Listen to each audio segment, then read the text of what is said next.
All right, man. This is episode number 79 of the Cozy Corner of Cinema. This is being recorded on Monday, October 2nd, 2023 at 12:54 p.m. and it's a gorgeous day outside. I'm looking outside. The sun has painted the sidewalks, the grass, the gravel, all that stuff, and it has made a beautiful impression out there. We're in the beautiful autumn season as well. It's starting to get a little colder, a little, the getting a little bit warmer, colder, kind of like in between. Some days you want to wear a t-shirt, some days you want to wear a long sleeve. It's just one of the best times of the year. Man, I mean, the whole year is fantastic. There is no better time than the present. But at the same time, though, you get into the October spirit, getting into the autumn season, the autumn spirit, the Halloween spirit. Maybe you have certain films or books in mind that you want to watch or read, or some music you want to listen to this time of the year to kind of put you in the mood. It's just fantastic, man. I love this time of the year, and we're getting into the second half of the year where we're getting a lot of really good films coming out. A lot of films are being talked about, for awards season. I talked about last week or 2 weeks ago some of the films that were premiering at, I think it was the Venice Film Festival or some festival, talking about a lot of films coming out. The new Sofia Coppola film, the new David Fincher film. Scorsese's got a new film in a couple of weeks. So it's just a great time of the year. There's so much great, stuff to be done. And staying focused, and really just kind of, making sure we're on track, doing what we want to do, involving ourselves with people we want to involve with, and making sure that our time is not wasted, because you can get more money, you can get more this or that, but you can't get more time. And when it comes to the end, I mean, you're going to be sitting there, laying there, whatever it is, hopefully not, with any regrets. You do, your life the way you want to do it, as long as you're not hurting yourself or anybody else. I mean, you're the writer, director, one-man crew of your own life, so you can make it go exactly how you want to go. Putting the time and effort. But it's been a very, very strong past week. I'm finally getting rid of this illness, man. I tell you, if you listen to last week's episode, I could barely talk. I mean, it was like Friday a couple weeks ago, and I could barely say a couple words, man. It was so gnarly, and but finally getting over that. Still a wee bit sore, but that's all right. It'll pass in due time. But at least it's actually manageable. That I can eat and drink again, and eating and drinking I've been doing plenty of, and next week should be doing as well. Um, I don't even know how I came across this list, man. But I was looking at this list here of just I got recommended to me, or it said popular with friends, or I don't know what it said. It was another disturbing films list on Letterboxd. I don't know if the creator wants me to say their name, so I won't put their name out there. But I was looking through the list, man, looking at a lot of films that I've seen most of these, but then there's a couple that I wasn't actually familiar with. And actually, one of the films that was listed on the list, so I was away this weekend, and I found a copy of Orozco the Embalmer, the Massacre video DVD, and that's a film that I've been looking for a long time. It's popped up a handful of times, but it's always expensive, and I found a copy this weekend, but ultimately it was just a bit too out of my price range for that. I'm really not trying to spend too much on Orozco the Embalmer. It's a film that you're gonna watch once or twice tops, and you're probably not gonna watch again. It's not that kind of film. And Massacre said they were gonna re-release it at some point, and then they never did. And I messaged them, and I was just like, hey, I was just wondering, is this release still happening, or is it canceled? And I saw it. They saw my message and ignored it. So I just hasn't been released since, so that's pretty much dead in the water at that point. But then there was the controversy. It got released overseas by that company. I think it was Tektro. It was they had that in box set with like junk films and another film I can't remember the name of. But they wanted just way too much for that box set, man. It was ridiculous. I'm not gonna spend some crazy amount of money. I mean, a lot of these films, a lot of the I don't even want to say shockumentaries, because it's really not that. I mean, I think a shockumentary has like Traces of Death or like Face of Death, those kind of films. I mean, Aroused Coming Bomb, which is a documentary that happens to be in the same conversation with a lot of those films, and if I don't know how popular it'd be if it got a re-release or not. How well it would sell, because a lot of people probably don't want to watch that, because it's dealing with like dead bodies and corpses and stuff, and it's all it's a documentary, so it's all real. I don't know how well that would do sell wise, but it's interesting. I mean, if I come across it, great, for a decent price, then I'll pick it up. But it was just Yeah, I mean, I was talking to the guy, and I was just like, I don't know, man, it's a bit much out of my price for me. And he was saying that you're not going to find it for cheaper, man, and maybe I will, maybe I won't. But I just at that moment, I was just like, I can't do this right now, man. But one thing that I did find, which I do want to talk about, is a book I've been looking for a long time. Dropping some stuff here. Yeah, it's so a little while ago on the show. Actually, let me get a sip of this beverage right here. My throat's starting to get a little bit dry. A little while ago on the show, I was talking about, excuse me, I was talking about the work of Peter Sotos. Man, he was a controversial, very controversial artist. He was in some, I think he was in that band, something House. I apologize, I'm blanking on the name, but I don't remember the name of his band. But it was in like a noise band, something House. Actually, why don't I just look it up? What the hell am I talking about, man? You know. It was what was it called? White House. There we go.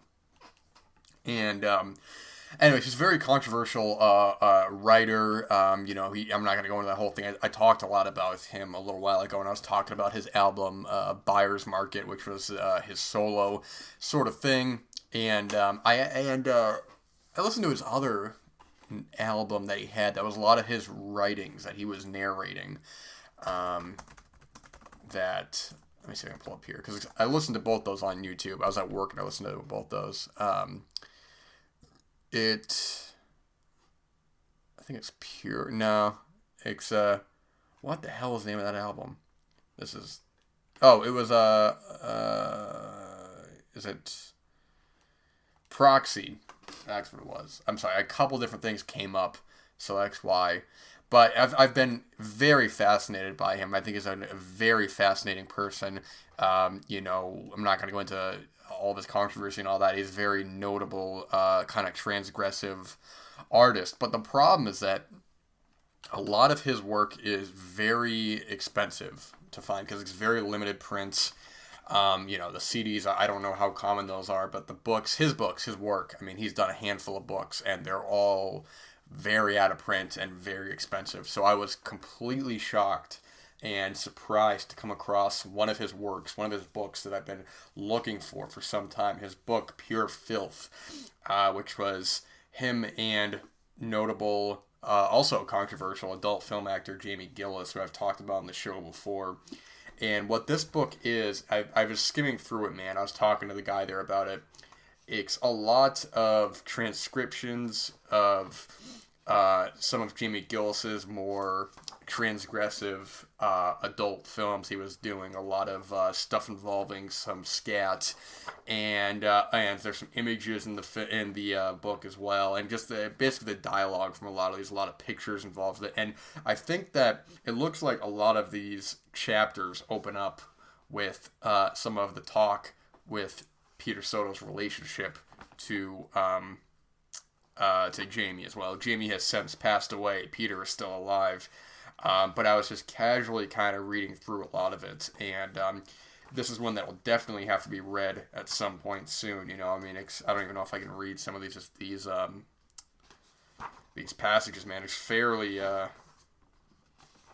wild, so I'm not gonna go too much into it. But yeah, I mean, I was just flipping through this, man, just reading some of this very transgressive sort of work, and it's just so fascinating, man. I think that Jamie Gillis as well was such an interesting and controversial guy, making very kind of transgressive adult films, and famously in Paul Thomas Anderson's Boogie Nights, the sequences in the limo with Burt Reynolds and Heather Graham when they're doing picking guys up off the street and filming them having sex with them, that was directly inspired by Jamie Gillis's films that he was doing. It's straight lifted from that.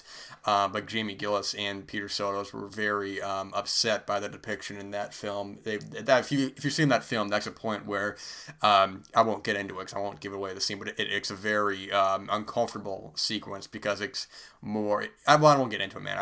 I think that sequence works because of how strong PTA's direction is and how he's able to escalate a level of awkwardness. But from their point of view, I remember I was listening to an interview with Peter Sotos, and they mentioned that, and he has some very, very negative words about that film and Paul Thomas Anderson. So definitely kind of hit a close point for him. But I mean, yeah, very, very interesting stuff. I'll read the description on the back from both Peter Sotos and Jamie Gillis. So for Peter Sotos, it says, these transcripts become scripts, and these people either being brutalized or celebrated became actors, and the truth that I was finding was desperate, and most likely, more than any other prurient trajectory or emotional epiphany, only simple improvisation cues among lesser trained performers. Still, highlight the cleanup after the first and only extended take, where Jamie knew was only quote-unquote fun, and said so, usually adding flat compliments like trooper and pro. And there's your improv. As backward and superficial as any brief pause in art, just good enough for everybody to smile and move on to the next song or gallery. Jamie's brand for all myopia, and his culpable shrugs, lies, and the difficulties in his personal definition of fun.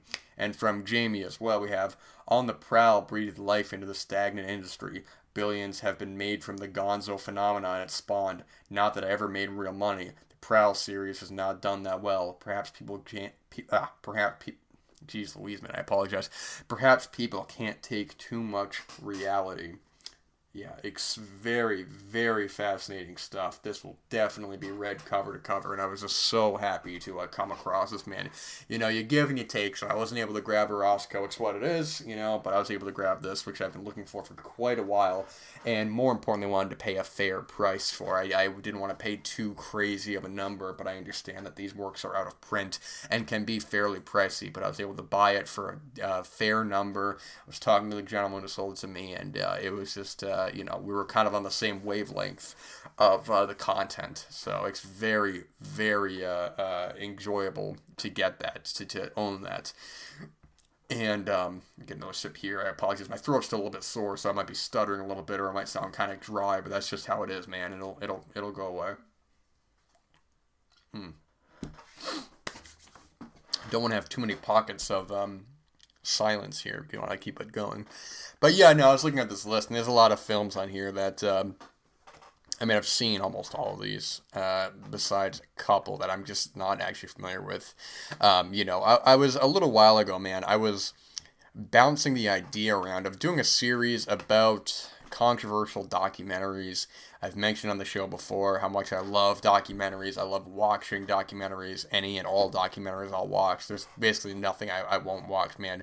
No matter how uncomfortable or how extreme or whatever it is, man. I really want to kind of expose myself to new mediums and new ways of viewing my outlook. You know, whether or not it changes my opinion or not is completely subjective, and it may or may not occur. However, at the same time, though, if I'm a prime believer that if you don't expose yourselves to new opinions, new ways of thinking, of living, of ideologies, you're gonna better your life if you end up doing so, man.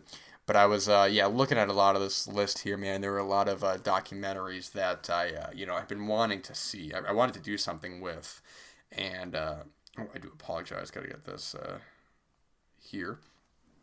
But yeah, I mean, a lot of these though, except I don't know, man. It could be something that I go back to, but I really don't know, man, because I'm already doing a couple shows as is. I'm already doing this, and the top 10 episodes and the Blu-ray episodes, which will be out probably this week or so. It's been a very kind of busy past couple of days and all that, but it'll get done, man, But I don't know, maybe I'll do something with that in the future. I don't know. I'm looking at a lot of these big kind of controversial documentaries. I've seen a lot of these, man. And there's a lot that, but also, it's a lot of these where you want to talk about it, but you don't want to give it away, because I think a lot of these films here are importantly, you want to leave some things to the viewer so that they can actually get something out of it. Because I tell you what's going on in a film like Capturing the Freedmans or Dear Zachary, ultimately when you reach certain points, the impact might be lesser, and that's just you just don't want to do that, man. You want to be able to experience these in a way where you can get your own reaction out of them, whether it's shock or disbelief, or maybe you saw it coming, maybe you didn't. I don't know, man. But I mean, it's possible I could do something with these. I mean, this was all the way back when I was talking about the film The Bridge, the documentary, and that's a controversial documentary as well. And I mean, that was like one of the first episodes of the show that I did. But just, yeah, I don't know, man. It could happen, could not. I really don't know, but I definitely want to watch some of these films either way. Get a sip of this beverage. I apologize if I sound kind of dry. My throat is still kind of recovering. But I was on a plane yesterday, and I've been reading. I've been reading this book, man. It's a long book, but I'm only like a quarter of the way through it. I've been reading it for a little while now, maybe about like a week or two. Normally I can get through books fairly quickly, but this one's been it's been a pretty long one. But so I'm on the plane, and I'm like, man, I'm just far too tired to read. I tried. I read a couple sentences, and I'm like, I'm not even taking any of this in. This is not gonna work. So I got on there. They had their own. The plane had Wi-Fi to their own website that had like films and they had shows and stuff. And I don't have my earbuds with me, so it was just funny, man, because I left the car, I parked at the airport, and I was like, maybe I should take these with me just in case. And I'm like, I'll be fine. I'm not gonna listen to anything. And then I was on that plane. I'm like, damn, man, I wish I had those earbuds with me. But anyway, so I was on the plane, man, and I was looking at this selection of films, man. Primarily contemporary films, some older ones. I don't watching films on a phone is something I really don't like to do. It's not ideal. It's not the ideal way of watching films. I'm not gonna watch a goddamn Oppenheimer, on a telephone, man. That's insanity. I'm not gonna watch like some film that's made to be seen a certain way. I'm laughing. I'm looking at their selection. They have like 2001: A Space Odyssey. I'm like, my God, man. I'm on a plane and it's on my telephone. I can't even imagine watching that on that. That's a film that is. It's such a visual and audio experience. When you get to right from the beginning of the film, when there's just nothing on screen, you have that rising score, and then you get the haunt. I'm no joke, man. The hairs on my arm just stood up thinking about the beginning of that film. No joke, man. I wish you could see this right now. It's truly amazing. But you get to that beautiful opening where you just have the score rising and rising, and then just boom, 2001: A Space Odyssey. And I've seen that film theatrically twice now. I've seen it on 70mm, and I've seen it in IMAX. And I've also seen it at home as well in that 4K, which looks great, but it's a film that you want to see on the largest and loudest format you can. So I can't even imagine watching that on a telephone. That's just insanity. Absolute insanity. But hey, to each their own. Art needs to be viewed and seen in different mediums, different ways. You're going to get different reactions out of it. But my point is that, so I'm looking through here, and it's funny. I've seen most of these films, man. It's a lot of contemporary films. It's a lot of older films and stuff. But I put on this film, man. And I'm like, I got no earbuds, so I'm watching it silently, man. The volume is down. I got the subtitles on. And I'm just like, all right, I guess I'll watch this film, man. I'm watching this film. It's a romance film. It's actually a drama. This film that came out last year, which I didn't get an opportunity to see theatrically. This film, spoiler alert, directed by, now I didn't know this, directed by Michael Showalter, who I remember from Stella. He's friends with Michael Ian Black and David. Oh, geez Louise, what the hell is his last name? I'm going to pull it up right here because it is going to drive me nuts if I don't remember the name here, man. David Wayne, that's right. Anyway, so he was in those films. They were on the show Stella, which is like a sketch comedy show. And Michael Showalter has directed, he's directed a couple films. He's directed like The Big Sick a couple of years ago. He directed that film, The Station Agent. Some of his work I like, so I'm not so crazy on. So I'm watching this film, man, and I was just completely engrossed in the film, man. But I'm watching it on a plane, which is not ideal. And next thing you know, the plane lands. I'm like, damn, man, I got to go home and finish this film. But it's you put yourself in situations where I've been wanting to watch this since last year, but I didn't get an opportunity. So it's great to finally be able to sit down and watch this. I went home and I finished it. It's on Amazon Prime, and I thought it was just a really terrific film, man. I think the first half I think is stronger than the second half. The film is about you got these two guys, Jim Parsons and Ben Aldridge. Jim Parsons from The Big Bang Theory. Ben Aldridge was in Knock at the Cabin, the M. Night Shyamalan film that came out earlier this year. And it's you got Jim Parsons is working as he's working at the TV Guide, and he's kind of introverted. He's kind of does his own thing. He's I think this was in New York, it's my knowledge. He's living in New York, and he meets this guy. They want to bring him out to like a bar and stuff, and he's like, I don't really want to do that. It's not really my scene. They're like, yeah, just come on, it'll be fun.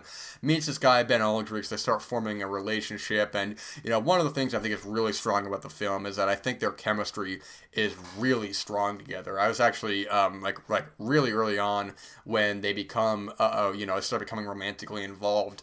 I thought it was very well written in that regard. There's one sequence early on that I actually really liked a lot is when what's his name? Ben Aldrich invites Jim Parsons back to his apartment in New York, and they're starting to get kind of physical, but Jim Parsons is like, I'm kind of nervous about this, I don't really feel totally comfortable taking my clothes off and stuff, and Ben Aldrich is like, yeah man, that's cool, let's just hang out and let's talk for a bit.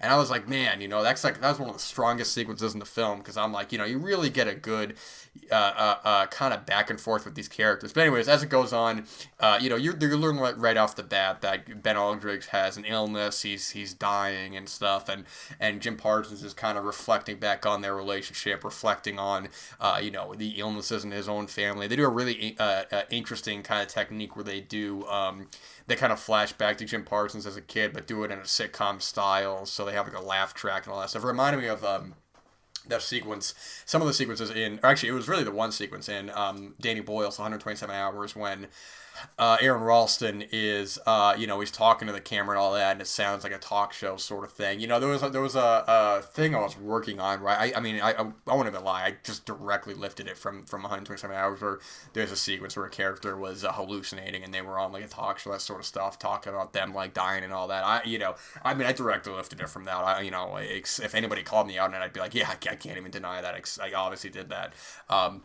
But either way, yeah, it's a solid film, man. Like I was saying before, the first half I think is much stronger than the second half. The character relationships, the chemistry, it's all really good, man. However, the second half does divulge a little into melodrama, as it should. The character is dying, and other characters having to coming to terms with they're not gonna, he's dying. Jim Parsons is coming to terms with that he's not gonna be able to see his his lover for far too much longer.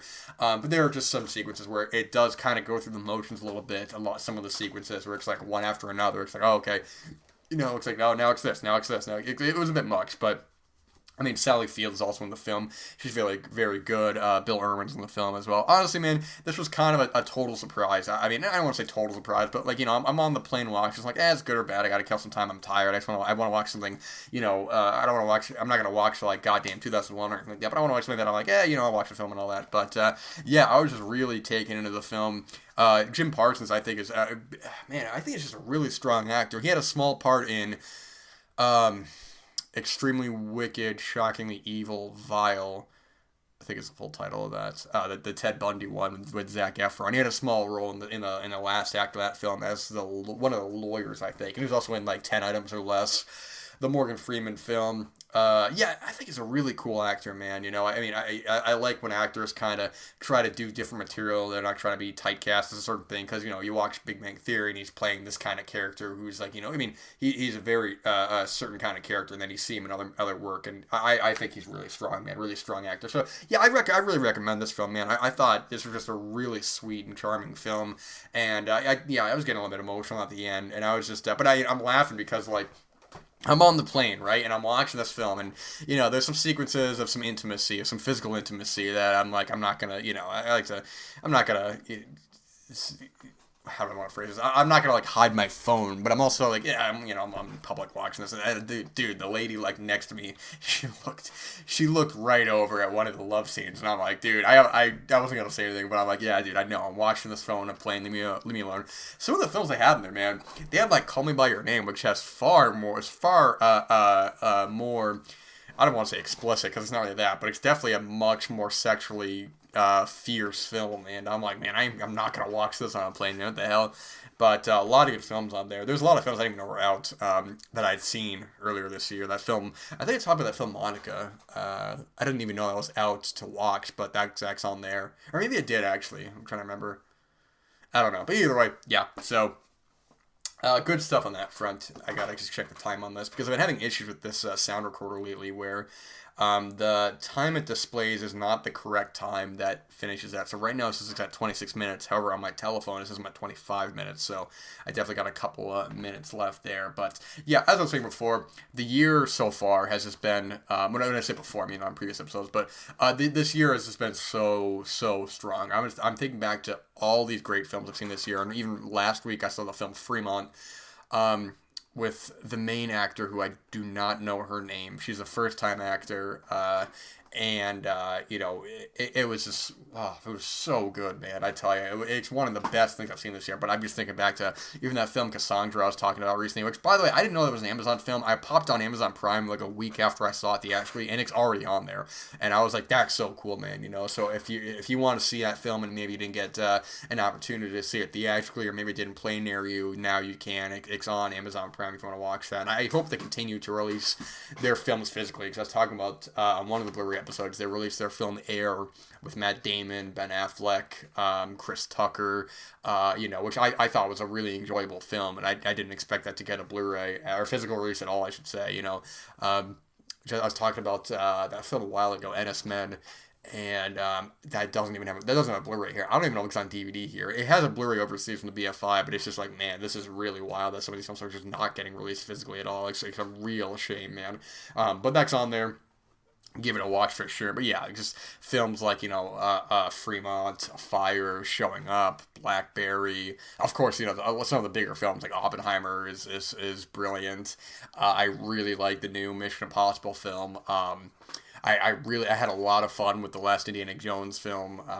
Past Lives was great. There's just been so many great films this year, man. So anybody's saying, and let me tell you this, man. Anybody's saying that, they don't make good films anymore like that. Yeah, man. If you're going to the mainstream cinema and you're watching just junk, if you're watching just fast food cinema, man, it's all it is. It's nauseating, loud, obnoxious. It's not even films, man. It's like products at that point. And you know what? I'm not crapping on any of those films, man. People enjoy whatever they want to enjoy. I would never try to talk somebody out of liking something they like. If somebody likes a film I don't like, I'm like, hey, we should run. I don't really care. But if you're only watching those kinds of films, man, yeah, you're going to see a lot of junk, a lot of films that are just going to waste your time, that are not worth your time.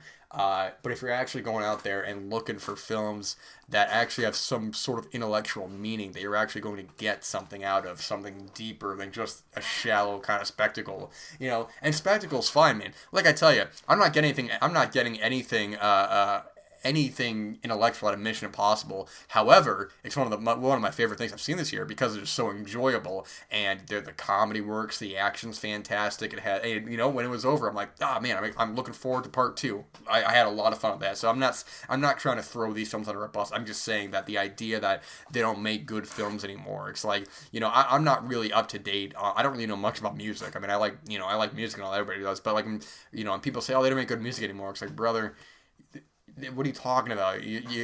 There's good music, there's good films, there's good books, there's good everything every year, man. This idea that they just stopped being good, it's insanity, man, because it's such a blanket statement. Maybe you can say, they don't make very funny comedies anymore, they don't make very scary horror films anymore. That's fine, that's your prerogative, man. But just saying they don't make good films or they don't make good music, it's like, what the hell are you talking about, man? That's insanity. But to each their own. Somebody could entirely disagree with me on that, and it's okay. It's okay, man. No one's right or wrong. It's what it is. But I am wrapping up the time. The clock is running, so I will say, enjoy this beautiful weather wherever you may be listening to this from.